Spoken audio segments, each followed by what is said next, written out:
प्रिय विद्यार्थियों, सुप्रभातम। मैं डॉक्टर इंदिरा गुप्ता, सह आचार्य संस्कृत। विद्यार्थियों, अभिज्ञान शाकुंतलम के श्रृंखला के इससे पूर्व भाग में हमने अभिज्ञान शाकुंतलम के षष्ठ अंक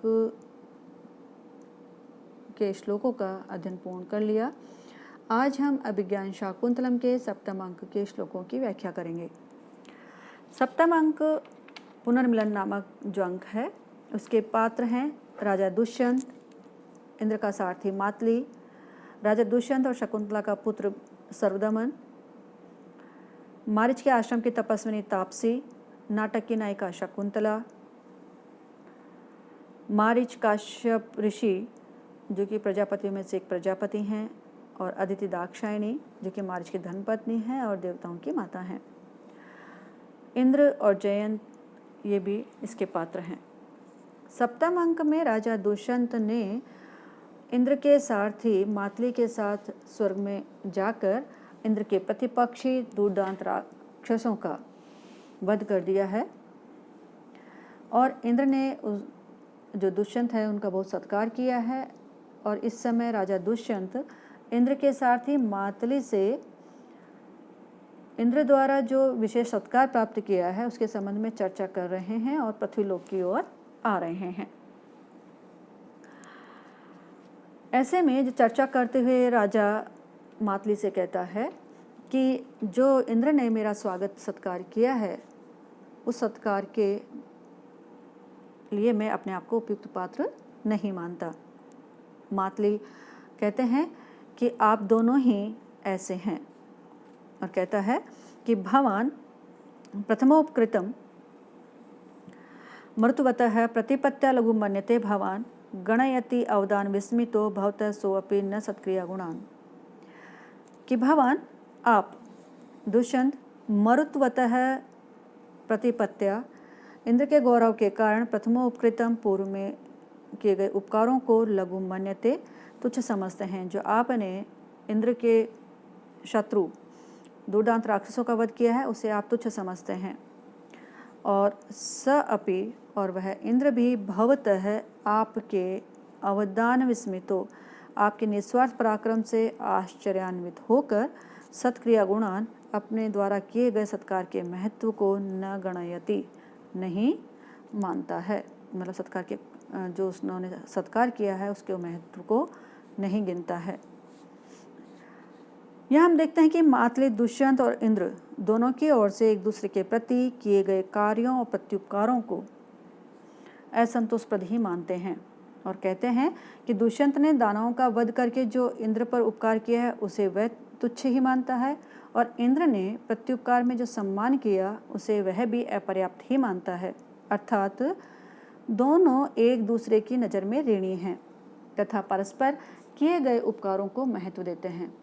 इस प्रकार वे दोनों एक दूसरे के कार्यों को महत्व देकर अपनी अपनी उदारता और गुणज्ञता को भी व्यंजित करते हैं। मातली कहता है कि प्रथमोपकृतम मरुत्वतः प्रतिपत्या लघु मन्यते भवान, कि आप दुष्यंत ने इंद्र के प्रति गौरव एवं आदर भावना के कारण अपने द्वारा किए गए दुर्दांत राक्षसों का वध करके जो पूर्व उपकार किया है उसको आप तुच्छ समझते हैं। और गणयति अवदान विस्मितो भवतः सोऽपि न सत्क्रिया गुणान, और वह इंद्र भी आपके निस्वार्थ पराक्रम से आश्चर्यान्वित होकर अपने द्वारा किए गए आपके सत्कार के महत्व को नहीं गिन रहा है। इस प्रकार मातली के ऐसा कहने पर राजा कहता है कि ऐसा नहीं है, क्योंकि इंद्र ने मुझे बहुत अधिक सत्कार दिया है जिसका मैं पात्र नहीं था। और वह कहता है कि देवताओं के सामने ही मुझे अपने आधे सिंहासन पर बिठा करके इंद्र ने अंतर्गत प्रार्थना अंतिकस्थम जयंतम उद्वीक्ष कृत स्मितेन आमृष्ट वक्षो हरिचंदना अंका मंदारमाला हरिणा पिनद्दा। वह कहता है कि अंतिकास्थम समीप में स्थित अंतर्गत प्रार्थना मन ही मन मंदार के माला के प्रार्थी जयंतम उद्वीक्ष अपने पुत्र जयंत को देख करके कृत स्मितेन कुछ मुस्कुरा करके हरिणा इंद्र के ने आमृष्ट वक्षो हरिचंदनांग का वक्ष स्थल पर लगे हुए हरिचंदन से चिन्हित, मतलब अपनी पहनी हुई माला को मंदार माला, मंदार वृक्ष के पुष्पों की माला को पिनद्धा मुझे पहना दिया। कहने का है कि इंद्र ने जो माला पहन रखी थी उस माला को पहनने का इच्छुक जयंत दिखाई दे रहा था, लेकिन उसकी ओर हल्की सी मुस्कुराहट डाल करके इंद्र ने उसकी ओर देखा और फिर समीप में स्थित मुझे वह माला पहना दी। यह मेरे लिए बहुत बड़ा सत्कार था। और इस जो सम्मान के प्रति जो दुष्यंत है, इंद्र के द्वारा किए गए जो सम्मान था उसके प्रति उपकार का भाव व्यक्त करता है। अंतर्गत प्रार्थना अंतिकास्थम, समीप में ही स्थित मन ही मन इच्छा करने वाले जयंतम उद्वीक्ष कृतस्मितेन, अपने पुत्र जयंत को देखकर मुस्कुराकर आमृष्ट वक्षो हरिचंदनांग का हरिणा, इंद्र ने कृतस्मितेन मुस्कुरा करके आमृष्ट वक्षो हरिचंदनांग का वक्षस्थल पर लिप्त हरिचंदन से चिन्हित मंदार माला, मंदार पुष्पों की माला को पिनद्दा मुझे पहना दिया, अर्थात अपने द्वारा धारण की हुई माला को मुझे पहना दिया, जिसे पहनने का इच्छुक जयंत दिखाई दे रहा था। मातली कहता है कि आप तो इंद्र से सब कुछ पाने योग्य हैं, क्योंकि आपने वो कार्य किया है जिस कार्य के बदले सम्मान प्राप्त करने के आप अधिकारी हैं। सुख परस्य हरई उभय कृतम त्रिदिवम उद्धृत दानव कंटकम, तव शरई अधुना नत पर्व भी पुरुष केसरिणश्च पुरा नखई। और वो कहता है मातली कि अधुना इस समय नत पर्व भी, गांठों पर से झुके हुए, तब आपके शरई बाणों के द्वारा, और पूरा पहले, अभी आपके गांठों पर से झुके हुए आपके बाणों के द्वारा, और पूरा पहले मतलब प्राचीन समय में पुरुष केसरिणश्च, नरसिंह अवतार भगवान के नखई नाखूनों द्वारा, उभयई इन दोनों के द्वारा, सुख परस्य सदा भोगों में या सुख में आसक्त रहने वाले, हरई इंद्र के, त्रिदिवम स्वर्ग को, उद्धृत दानव कंटकम दानव रूपी कंटकों से शून्य किया है, उद्धृत किया है, कृतम किया कर दिया गया है, अतः आप तो सब कुछ पाने के अधिकारी हैं। सुख तव शरई अधुना नत पर्व भी पुरुष केसरिणश्च पुरा नखई, इस समय गांठों पर से झुके हुए या पर्व भागों से झुके हुए आपके बाणों के द्वारा, और पूरा तव शरई अधुना नत पर्व भी, इस समय गांठों पर से झुके हुए आपके बाणों के द्वारा, पूरा नखई पुरुष केसरिणश्च, और प्राचीन काल में या पूर्व समय में नरसिंह अवतार भगवान के नाखूनों के द्वारा, सुख परस्य हरई उभय कृतम, सुख परस्य सुखो भोग में आसक्त रहने वाले इंद्र के स्वर्ग को, त्रिदिवम स्वर्ग को, उद्धृत दानव कंटकम दानव रूपी कांटों से रहित कर दिया गया है, अतः आप पूर्ण सत्कार पाने के अधिकारी हैं। अभिप्राय यह है कि इंद्र सुखों के उपभोग में आसक्त रहता है। पहले भी नरसिंह के रूप में विष्णु ने रक्षा की थी, और अब तुम्हारे बाणों के द्वारा दानों का संहार कर इंद्र का सहयोग किया गया है। इस प्रकार से जो मातली है वह राजा को कहता है कि आप इस सत्कार के योग्य हैं जो कि इंद्र ने आपका सत्कार किया है। इसमें राजा कहता है कि वस्तुतः इंद्र की महिमा प्रशंसनीय है, इसी कारण मैं यह कार्य सिद्ध कर सका। और आगे कहता है कि सिद्ध्यंति कर्मसु महत्स्वपि यत् नियोज्यः संभावना गुणा वेहि तम ईश्वराणाम किं वा भविष्यत् अरुण तमसाम विभेत्ता तम चेत सहस्रकिरणो धुरी ना करिष्यत्। कहता है कि महत्स्वपि कर्मसु नियोज्य सिद्ध्यंति यत्, नियोज्य सिद्ध्यंति यत्, बड़े बड़े भी कामों में, महत्स्व अपि कर्मसु बड़े बड़े भी कामों में,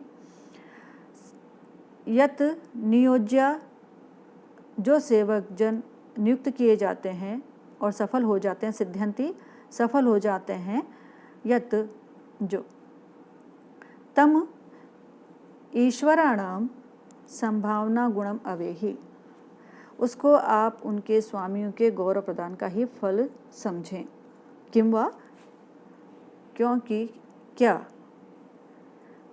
अरुणः अरुण सूर्य का सारथी तमसाम विभेदता अंधकारों का नाशक भविष्यत हो सकता था। क्या अरुण जो सूर्य का सारथी है अंधकारों का नाशक हो सकता था? चेत यदि सहस्त्र किरण है, सहस्त्र रश्मि सूर्य ने तम उस अरुण को धूरी न करिष्यत अग्रभाग में नहीं किया होता, अर्थात सही स्थान पर सही व्यक्ति को नियुक्त करने का कार्य जो स्वामी करते हैं, सक्षम लोग करते हैं, तो वह सफलता भी उस स्वामी की ही कहलाती है। क्योंकि अरुण को जो अंधकार का नाशक कहा जाता है, तो यदि सूर्य उसको अपने रथ के अग्रभाग में नहीं नियुक्त करता तो क्या वह अंधकार को नष्ट करने में सफल हो सकता था? अर्थात नहीं हो सकता था। उसी प्रकार से मुझे भी उन्होंने अपने उपयुक्त कार्य में नियुक्त किया, यह उन्हीं की सफलता का परिणाम है, उन्हीं की ही योजना का परिणाम है यह सफलता भी। सिद्ध्यन्ते कर्मसु महत्स्वपि यत् नियोज्य संभावना गुणम अविहितम ईश्वराणाम, कि बड़े बड़े भी कार्यों में जो सेवक जन सफल हो जाते हैं उसको संभावना गुणम अविहितम ईश्वराणाम, उसको स्वामियों का गौरव प्रदान का ही फल समझें। किम वह भविष्यत अरुण है तमसाम विभेदता, क्या अरुण क्या अंधकार का विनाशक हो सकता था? अगर चेत यदि तम उसको सहस्त्र किरणों धुरी न करिष्यत, कि उसको सूर्य ने अपने रथ के अग्रभाग में नियुक्त नहीं किया होता। तात्पर्य है कि सामान्य जन या सेवक बड़े बड़े कार्यों में तभी सफलता प्राप्त करते हैं जबकि उन्हें उन कार्यों में नियुक्त किया जाता है, अर्थात नियोक्ता की महिमा से वे कार्य में सफल होते हैं। जैसे कि सूर्य यदि अरुण को सारथी नहीं बनाता तो क्या वह अंधकार का नाश कर पाता? अतएव राजा दानव के विनाश में सफलता का श्रेय स्वयं न लेकर इंद्र को ही देता है कि उसने मुझे उस कार्य में नियुक्त किया, इस कारण से मैं उस कार्य में सफलता प्राप्त कर सका, अतः यह सफलता मेरी न होकर नियोक्ता की है।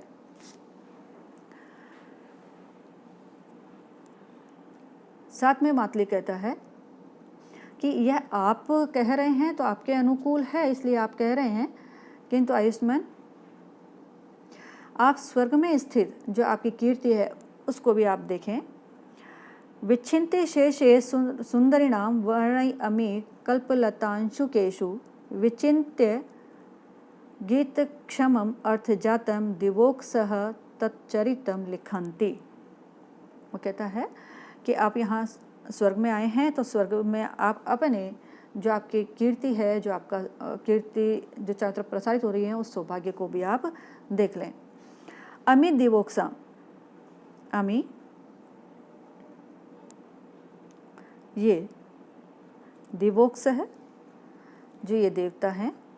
गीत क्षमम गाने योग्य अर्थ जातम भाव समूह को विचिन्त्य सोच करके सुर सुंदरी नाम देव सुंदरियों के या देवांगनाओं के देव सुंदरियों के विच्छिन्ति शेषे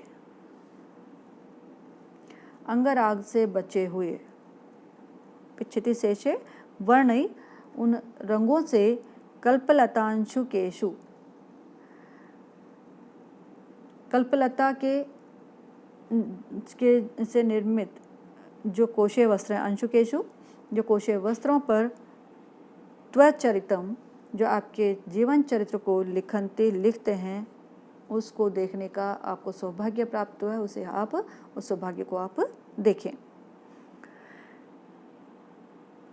विचिन्त्य शेषम सुरसुंदरीणाम वर्णैरमी कल्पलतांशुकेषु विचिन्त्य गीत क्षमम अर्थ जातम दिवोक्सः तच्चरितम लिखन्ति। वो कहता है कि ये देवता जो हैं दिवोक्स है, ये सभी देवता अमी दिवोक्स है, ये सभी देवता गण गीत क्षमम, गीत गाने योग्य, अर्थजातम और भाव समूह से युक्त, विचिंत्य सोच करके या वर्ण रचना का विचार करके, सुर सुंदरीणाम देव सुंदरियों के देवांगनाओं के विच्छिते शेषम अंगराग से बचे हुए वर्णयी रंगों से कल्पलतांशुकेशु कल्पलता से निर्मित कोशे वस्त्रों पर त्वचरितम तुम्हारे चरित्र को, तुम्हारे जीवन चरित्र को लिखनते लिखते हैं, अर्थात तुम्हारी जो कीर्ति है यहाँ पर चारों ओर दिखाई देगी।